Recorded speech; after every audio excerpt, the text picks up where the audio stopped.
Passengers thought it would be an ordinary flight, until a single scream shattered the calm. In seconds, chaos erupted in the aisle. A shocking confrontation left everyone frozen in fear. And what happened next forced the entire plane to a dead stop. This is the disturbing story of how one unexpected moment turned a peaceful flight into a nightmare no one on board will ever forget.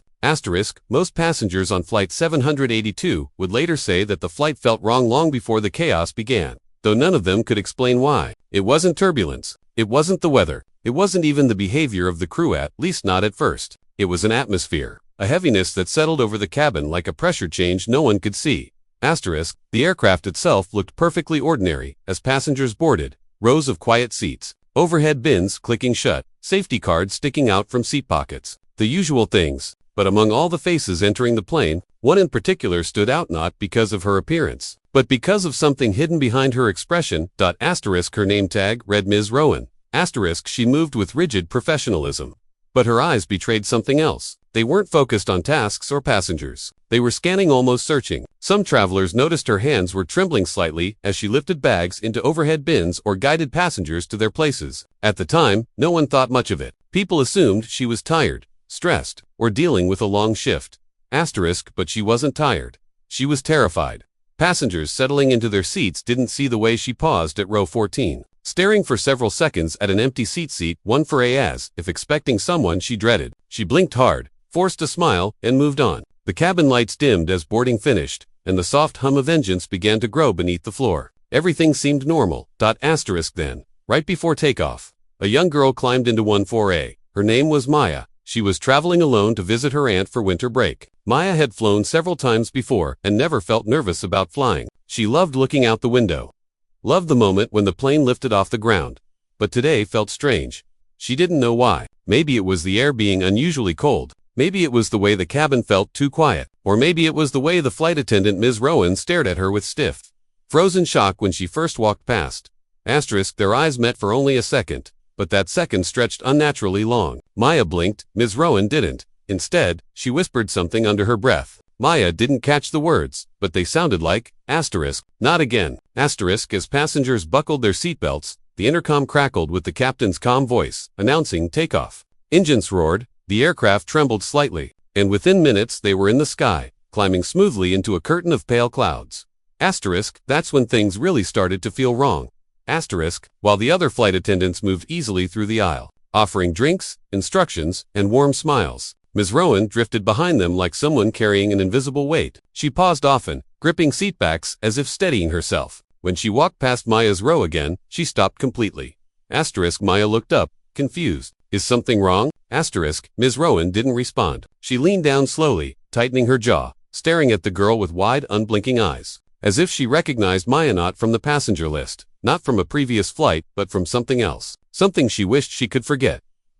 Passengers nearby glanced over, sensing tension but not understanding it. Just then, one of the attendants called her name from the front of the cabin. Rowan, we need help with the service cart. She jerked upright as if waking from a trance and hurried away. Maya watched her go. Uneasy. The flight continued in unnatural stillness for several minutes. No one talked loudly. No babies cried. Even the engine hum felt distant. It was the kind of silence that presses against your ears and warns you that something is coming, and then it happened. It was so fast, so sudden, that no one had time to react. A scream, a crash, a voice shaking with fear. Something inside Ms. Rowan snapped. And with that single moment of terror, the nightmare of Flight 782 truly began. The calm inside Flight 782 was fragile, so thin that the smallest disturbance could shatter it. And that disturbance came from something as innocent as a dropped juice box. Maya had been trying to open it quietly, but the moment she poked the straw in, the container slipped from her hand and rolled under the seat in front of her. She sighed and pressed the call button, expecting assistance from any available flight attendant. She did not expect Ms. Rowan to appear almost instantly, as if she had been waiting for that button to light up. The moment Rowan reached the row, her face twisted into something unrecognizable. Not anger, not confusion, something deeper, something like fear sharpened into suspicion. Passengers nearby paused their conversations. Something was off again. What do you need? Rowan asked, but her voice wasn't gentle, it trembled. I dropped my juice. Maya replied softly. That answer seemed to shatter something inside the woman. Her breathing quickened. Her eyes flicked to the floor, then to Maya. then back to the floor, again like she expected something more than a spilled drink. She grabbed the seat back in front of her, knuckles whitening. Asterisk, you pressed the button, Rowan whispered. Maya nodded. You called me, Rowan added, her voice cracking. Why would you call me again? Asterisk, something in her tone made Maya shrink back in her seat. Ma'am, I don't think we've ever met, she whispered. Asterisk, those words, those simple, innocent words, broke the remaining thread holding Rowan together. Asterisk, before anyone realized what was happening, Rowan bent down quickly, grabbed Maya's arm, and yanked her forward with a force that made the seatbelt dig into the girl's stomach. Maya cried out in shock and pain. Asterisk, passengers gasped. A man in the next row stood up immediately. Asterisk, hey, what are you doing? He shouted. Asterisk, but Rowan didn't react. She gripped Maya's arm even tighter, her fingers digging into the girl's skin, her face contorting with wild panic. Asterisk, you're not supposed to be here, she hissed. You vanished. You disappeared. They said you were gone. Her voice rose with every sentence until she was practically shouting. Maya sobbed, please let go. I didn't do anything. Asterisk, the passengers closest to the scene froze for a moment, stunned by the sheer intensity of the outburst. A woman across the aisle covered her mouth. A teenager fumbled to unbuckle his seatbelt, trying to step forward and help. Rowan shook Maya's arm, her voice trembling. You don't understand. They warned me. They said you were a shadow, a trick, an echo, but you're here. You're here. Again, why? Maya screamed again, as Rowan's nails dug hard enough to draw blood. That scream finally snapped everyone else into action. Asterisk, ma'am, step back now, barked a passenger who appeared to be an off-duty security officer. He tried to squeeze past the man blocking the aisle, but the tight space slowed him. Asterisk, at the same time, one of the other flight attendants, Mr. Hayes, rushed down the aisle after hearing the commotion. When he saw Rowan gripping a passenger, a child, his face drained of color. Asterisk, Rowan, stop, he shouted, grabbing her shoulder. Asterisk, for a moment, she fought him hard, as if she wasn't fully aware of what she was doing, as if she wasn't in control at all. Asterisk, her eyes darted wildly around the cabin, focusing on things no one else could see. She shook her head violently and cried out. Asterisk, they told me she wouldn't be on this flight. They told me it was clear. Asterisk, Rowan, look at me, Hayes commanded, gripping both her arms firmly. Let go of her now. Asterisk, at last, her grip loosened. Maya pulled back immediately, cradling her injured arm. Tears streamed down her face, but she stayed silent, too shocked to speak. Passengers murmured anxiously. What's wrong with her? Asterisk, is she having a breakdown? Asterisk, did she hurt that girl? Asterisk, shouldn't they restrain her? Asterisk, Hayes gently pushed Rowan against the sidewall of the cabin, keeping his body between her and the passengers. She trembled violently, whispering to herself again and again. Asterisk, it wasn't supposed to happen twice. It wasn't supposed to happen twice. But then, everything shifted. Rowan suddenly stopped whispering. Then she stopped shaking. She went completely still. Her eyes widened in pure terror as she stared toward the back of the plane. Her lips parted, and in a voice barely above a breath, she said, Asterisk, it's here. Asterisk, passengers fell silent. Even Hayes froze. No one understood what she meant, but they were about to find out. When Ms. Rowan whispered, it's here, the entire atmosphere inside the aircraft changed instantly, sharply, like the moment before a lightning strike. Even those who hadn't seen her earlier outburst felt a chill ripple through their bodies. Asterisk, Mr. Hayes, still gripping her shoulders, followed her gaze toward the back of the plane. Asterisk, what's here? He asked quietly, trying not to panic the passengers further.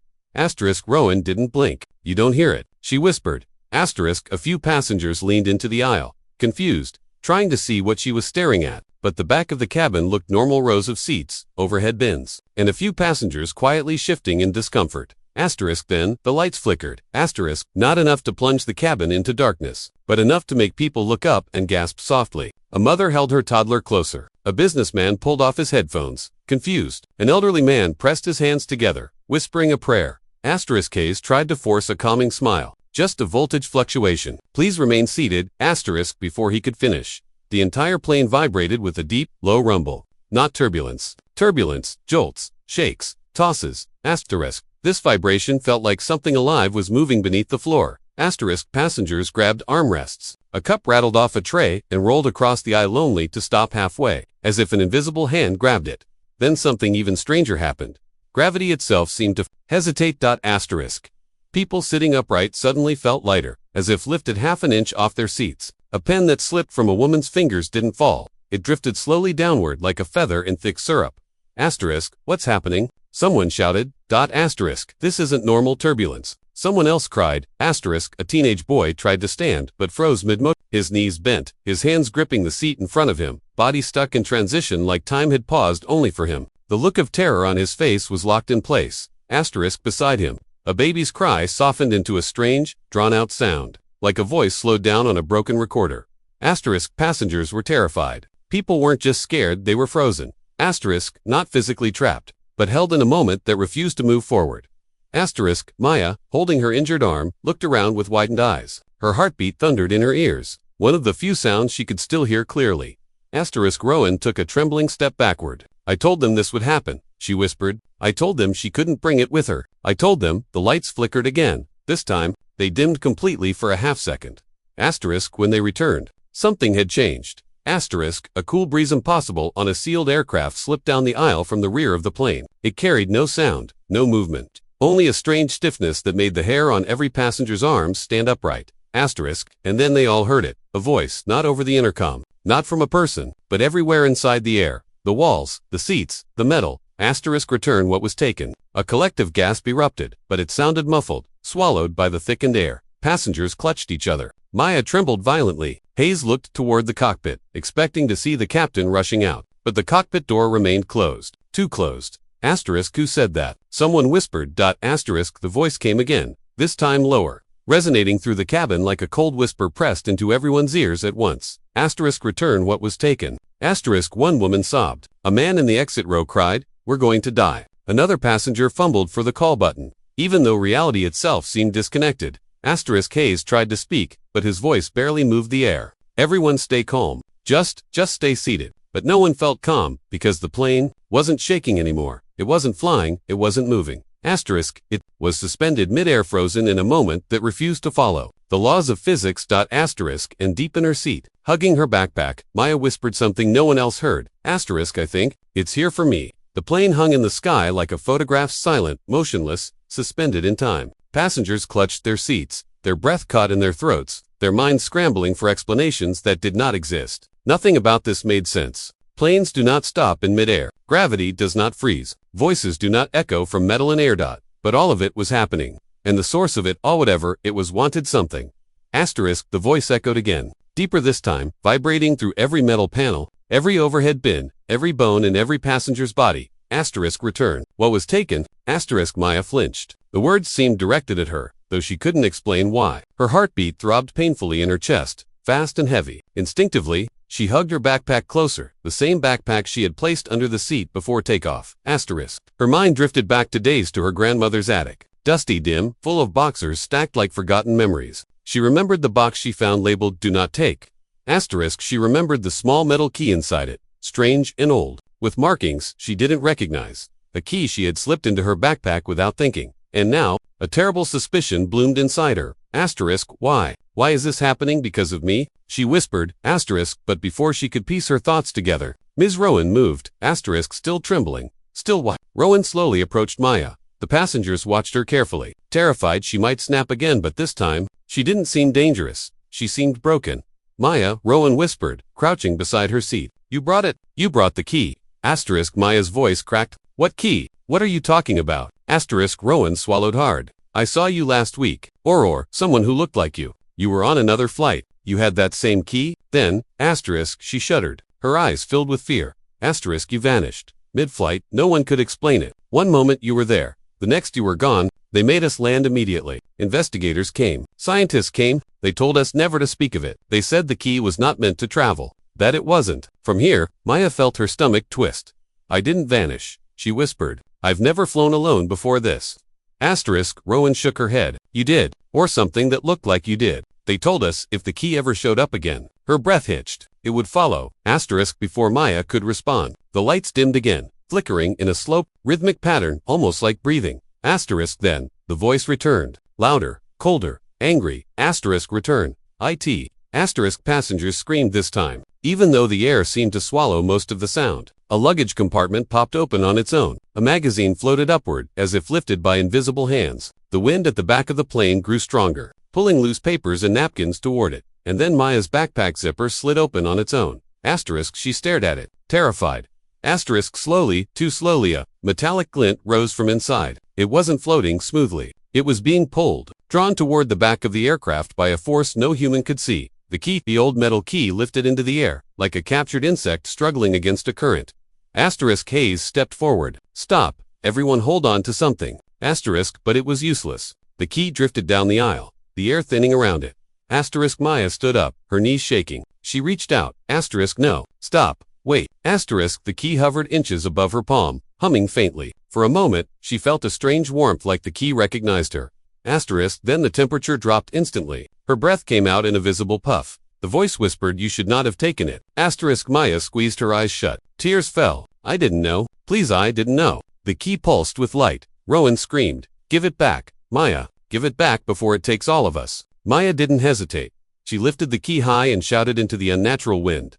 Asterisk, take it. I'm giving it back. Just stop. Asterisk the moment her words hit the air, everything changed. Asterisk, the key dissolved into a puff of shimmering dust that vanished instantly.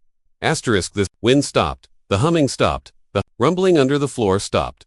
Asterisk, and for the first time in what felt like a lifetime, the plane began to move. Asterisk gravity returned in a sudden jolt. Passengers gasped as they dropped back into their seats. A few items clattered to the floor. A baby screamed this time. Normally, the plane was flying again, and whatever had come for the key, Asterisk was gone. The moment the key dissolved into shimmering dust, the aircraft felt alive again. The engines roared back to life. The lights steadied. Asterisk gravity settled over everyone in a solid, familiar weight. For several seconds, no one spoke. They simply sat in stunned silence, breathing heavily, gripping seats, staring wide-eyed at one another. The terror that had consumed the cabin only moments ago still hung in the air, but now it felt distant like a nightmare slipping away just after waking. Asterisk finally, a passenger in the middle row whispered, Is it over? Asterisk, no one answered at first. Even Mr. Hayes, normally composed, trained for emergency situations, looked shaken. He ran a hand through his hair, exhaled shakily, and gently approached Maya. Asterisk, you okay? He asked softly. Asterisk Maya nodded, though her hands were trembling. I think so, she whispered. Her voice sounded small, fragile, but steady. Asterisk beside her, Ms. Rowan sat slumped in an empty seat, face buried in her hands. She was silently crying, not from guilt, not from fear, but from pure exhaustion. She had been carrying the weight of this incident long before the flight even began. Asterisk Hayes knelt beside her. Rowan, talk to me. Are you hurt? Asterisk she shook her head weakly. No, she whispered, but she brought it again. I thought the first time was a mistake, but it followed her. Or, it followed the key. I didn't know what to do. Asterisk her voice cracked. The emotional dam inside her finally broke. Asterisk passengers turned away slightly, not out of coldness, but to give her a moment of dignity. Asterisk a few rows down. The man who had stood up earlier to help said, we need medical personnel waiting when we land. The girl's arm is hurt.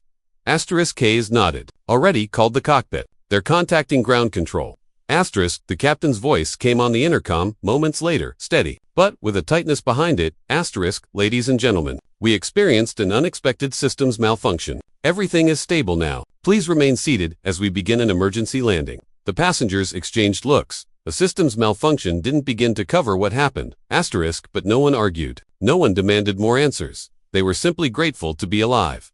As the plane descended, Maya stared out the window. Clouds rushed past. Sunlight cut in beams across the wing, and for the first time since the ordeal began, she felt the world returning to normal speed. Yet one question lingered in her mind. Why did the key choose her? When the plane touched down, emergency vehicles lined the runway, fire trucks, ambulances, security teams. As soon as the doors opened, paramedics boarded. Asterisk passengers were escorted out row by row. Many walked with shaky legs, silently clutching one another, unsure how to explain what they'd witnessed. Asterisk, when it was Maya's turn, a paramedic wrapped her arm gently. You're brave, he said kindly, very brave.